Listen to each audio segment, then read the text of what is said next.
Hi, Glenn here, the People's Carpenter, and I'm making a coffee table. It's a slab coffee table made of pieces of cedar mostly, but also a few strips of rimu. A little bit different from the more traditional kind of furniture that I've set out to make here, but well, it's fun so far, and I hope you agree. Hi everyone, and welcome to the People's Carpenter. I'm Glenn Peoples, and I'm making a coffee table. I decided to make a coffee table, and the reason for that is that it's cool for me to be doing all this interesting learning about joinery, and then eventually I guess I'll be applying it and making some old school furniture. But it would be nice to make some things that I think I could sell and make a bit of money. And so I saw a really good deal on these pieces of cedar, and I'm going to combine them with some other pieces of wood and laminate them up and make a slab coffee table.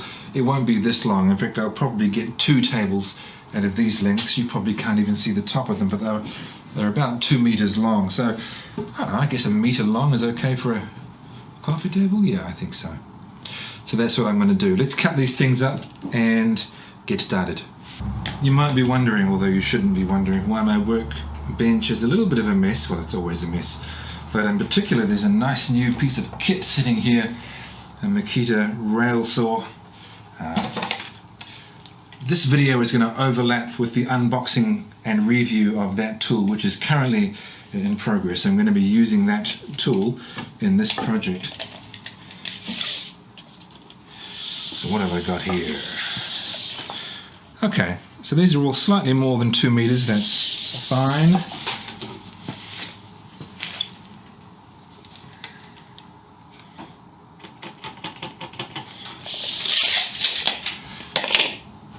Precision isn't super important. There's no required exact length that these must be.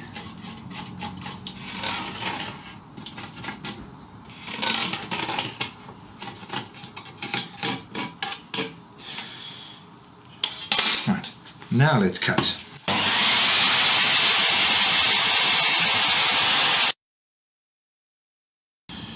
You'll notice that I'm wearing gloves. That's not at all to protect me from this jointer. It's just because this wood has splinters in it.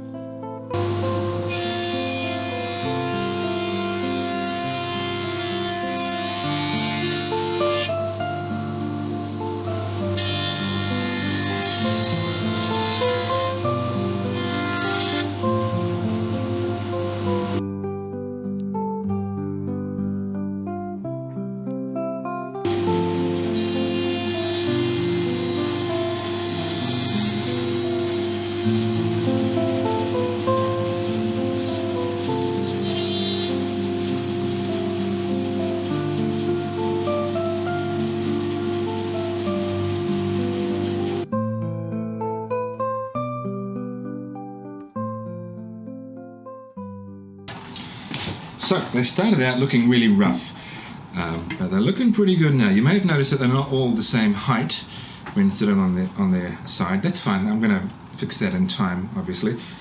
I'll do that after I've laminated them into bunches, and then I'll be planing them as bunches.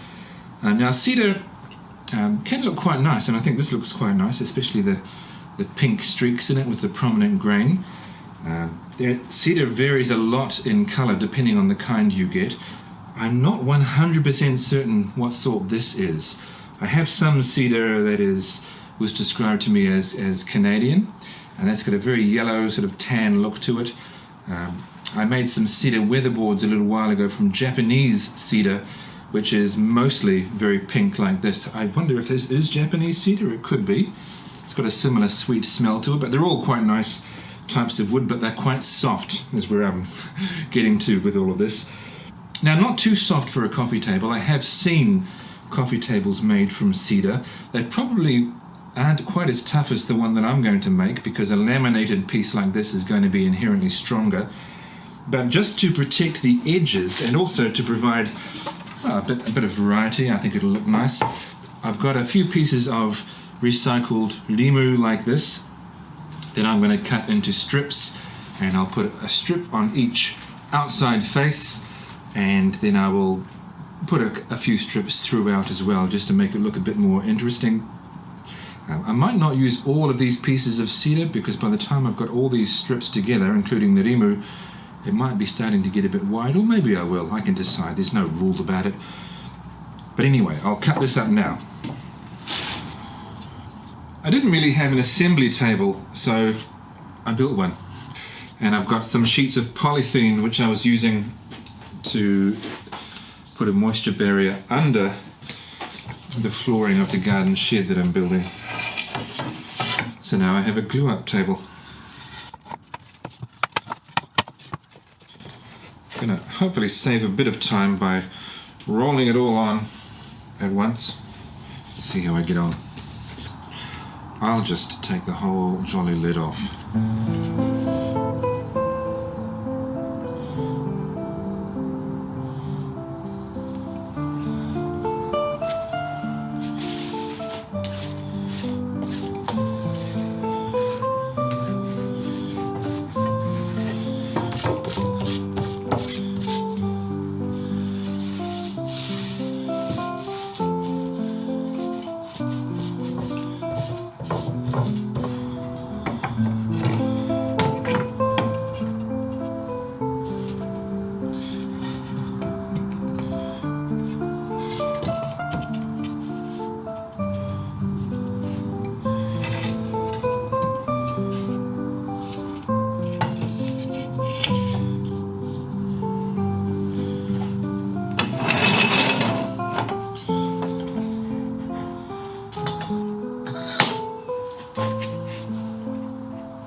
I'm looking into what is the best kind of roller to use for glue. Foam rollers are easy because it spreads the glue best, but they're always going to be disposable. So maybe the best way I can go is have a metal handle and just buy the replaceable sleeves. But in any case, that worked pretty well. It was easier than the alternative, I think.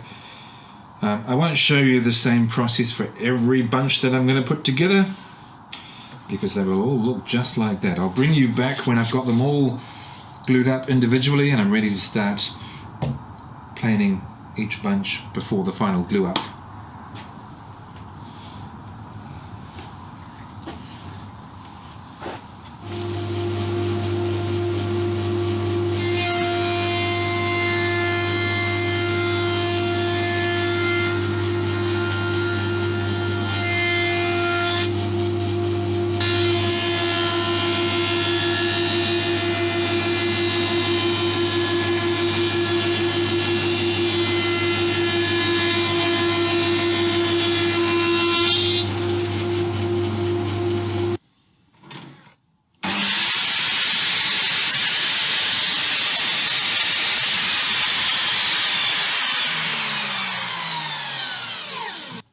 Alright, so that's what all three of these pieces will look like shortly. Quick comment about safety. So now that these boards are not rough sawn anymore, there's no splinters in them, I'm not wearing gloves. I commented earlier in the video that the only reason I was wearing gloves is to protect myself from splinters, not from the jointer. And my intention was, and this is what I've done, to stop using the gloves as early in the piece as possible because they don't add any safety when it comes to using the jointer. In fact, they present a risk. This jointer has a big yellow warning sticker on it advising all the things that you need to be wary of. Wear glasses, wear hearing protection, unplug it if you're going to be opening it, read the instructions. This thing can cut your hand. Don't wear a tie. I don't know who would wear a tie, and don't wear gloves. Like, don't do it. Don't just treat it as an option, but don't do it at all. Because if your glove ever gets caught in the spinning cutter head of that jointer, you're in big trouble. You're going to lose some fingers. That would be nasty indeed. So yeah, gloves are not always required, and in fact sometimes you really mustn't wear them. There were some tiny gaps near the end of the glue up, or the dry glue up of these two pieces, and so I'm just got my number 4 smoothing plane, and I'm barely taking anything off. And there's an almost imperceptible hump in the middle.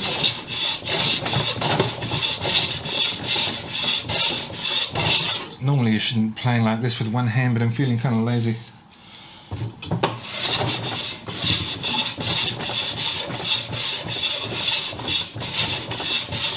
As you can see, I'm hardly taking anything off.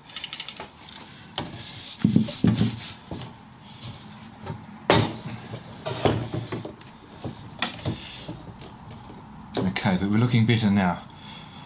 Alright, so I will really, just to make my life simple, I'll do one thing at a time.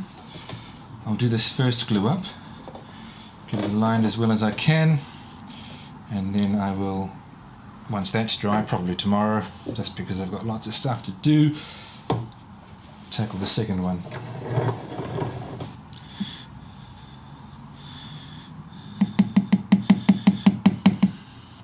Need to get more glue.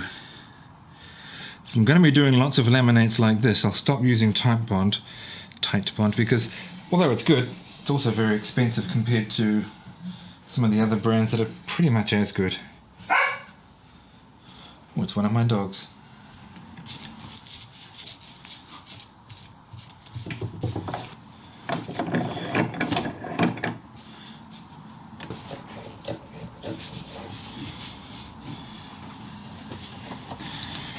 Okay, that's pretty decently aligned, and there's a glue squeeze out all the way along. You know, you can feel a very small ridge, but I am going to have to do some final planing and sanding. So I'll let that dry, then I'll do the next one. Doing it the proper way with this piece in the vise.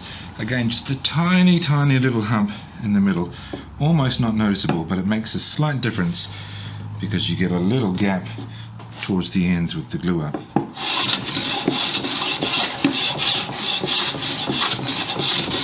A good way to check is to, and I don't have a proper straight edge, but the level's very straight. Good way to check is to, and I didn't show you the before state of affairs, but before, this was spinning quite easily because the middle was high. Now there's friction, I think, all the way along it, which is what you want, because it means the whole thing is level. Yeah, that looks good.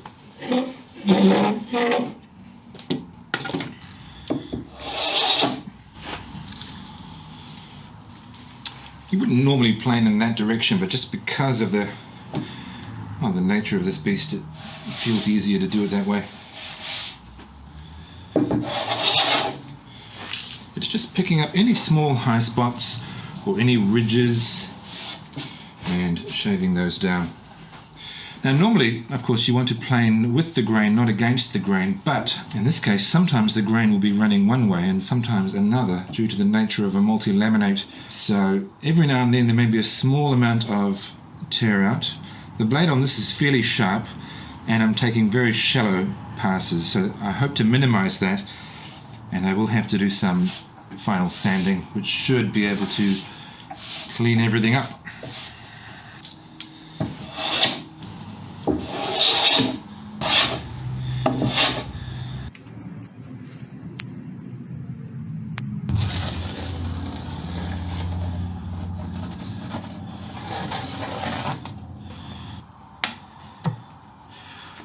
I won't show you every detail of me setting up the saw to make the cut that I'm going to make at each end, because there is some overlap here between this video and the unboxing and demonstration and review of that saw. So if you want to see all that, you can watch that video. So I've cut the ends off nice and straight, and you can see the other video where I unbox the saw to see the details of that. I've decided that I need to get a bit more serious about my sanding. You know, in the past my main concern about sanding discs is that they weren't too expensive, and I still have that concern because, you know, I don't like throwing money away unnecessarily, but I'm upgrading in terms of quality. The discs that I've used until now have generally had pieces of grit made from aluminium oxide, or aluminum if you're American. And I'm trying something else here. This is a brand that I hadn't seen until I found it for sale in New Zealand. It's a little bit more expensive than what I've bought previously. The brand is Smurdex, and it has little pieces of ceramic which are a slightly different shape and a different hardness. And I've already begun using it, and it feels different. It feels a lot better. It's cutting a lot better. It's removing more material, and the disc seems to just be lasting a longer amount of time. You don't have to press as hard, which is good. You're just letting the sander do the work. I'm enjoying it. Well, yeah, I am enjoying it. Sanding is a bit of a chore, and if you can make that somewhat more pleasant, then more power to you. I've got my sander connected to the vacuum so that when I turn my sander on, the vacuum comes on.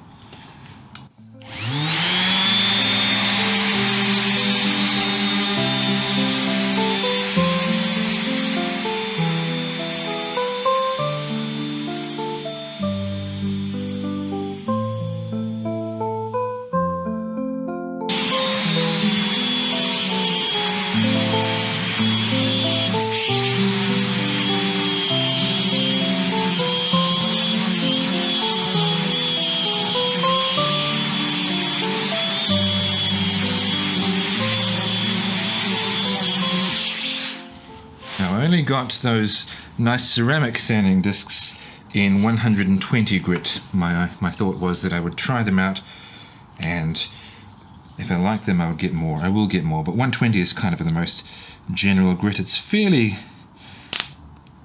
coarse-ish in terms of fine woodworking, but it'll give you a fairly smooth surface to begin working with, and then you can decide from there how fine to go. I'm just mixing up some epoxy resin, and I'm going to use that to fill any very small cracks in the surface. I think resin looks good in wood cracks because you can, once you've sanded it flat, you hardly know it's there. It may even just look like a line in the wood, or it may even look like, wood resin, which is quite attractive. I haven't yet decided. Well, I've kind of decided, but I'm still, not 100% sure of the coating that I'm going to use on this table when it's done, but I think it will be some variety of epoxy resin. I may even use an epoxy resin wood sealer, which you can then build up to a varnish. It's nice and easy, and it's a good strong protection, which is particularly good because cedar isn't a very hard wood. So I think I'll probably do something like that. What I like to do when filling cracks like this is to heat the epoxy resin up with a heat gun to make it nice and runny and thin so that it fills the whole void.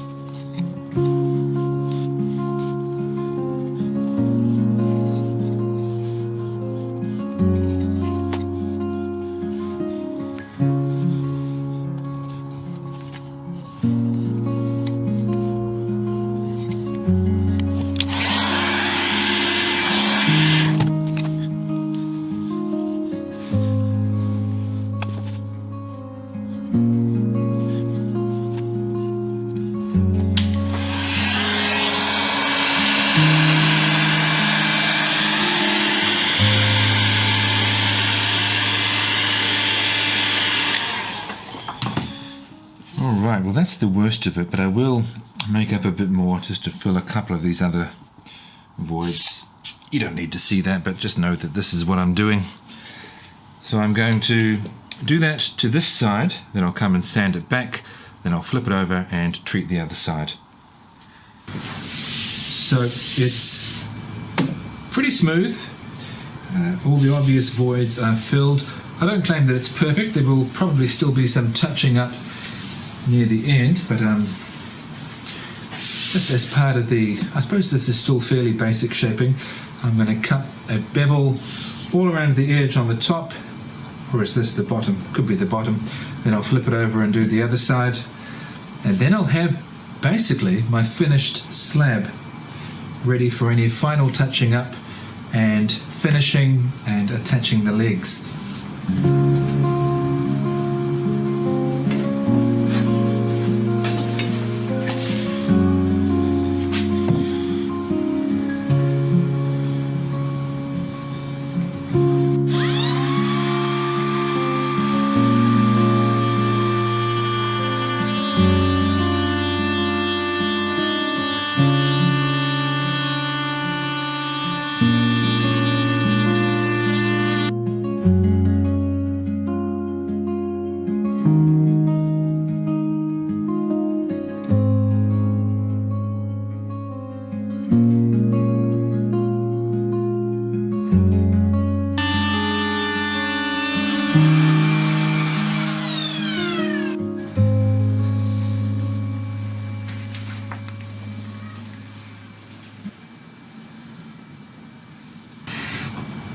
Okay, well that's a big part of the project done. The slab is made. The slab is mostly smoothed, not entirely. I'll be fixing some small spots. It's shaped. There are a couple of little voids that I've just spotted, very small, or are they? Are they voids, or do they just look like? Anyway, I'm going to go over this whole thing and try and pick out any very small flaws that need fixing, and I'll be doing some spot filling and sanding as needed. But for now, I'm ready for the big next step, which is going to be selecting a finish. I haven't 100% decided yet. I should really do that, and sorting out the hardware for attaching the legs, and then attaching the legs, and then we'll be done. I'll do those things in the next video, which will be shorter than this one. But yeah, I think this is turning out okay, which is good because I've got a whole bunch of pieces of cedar like this, and I may, you know, if I'm happy with this when it's finished, I may make a few more of these. Okay, until next time.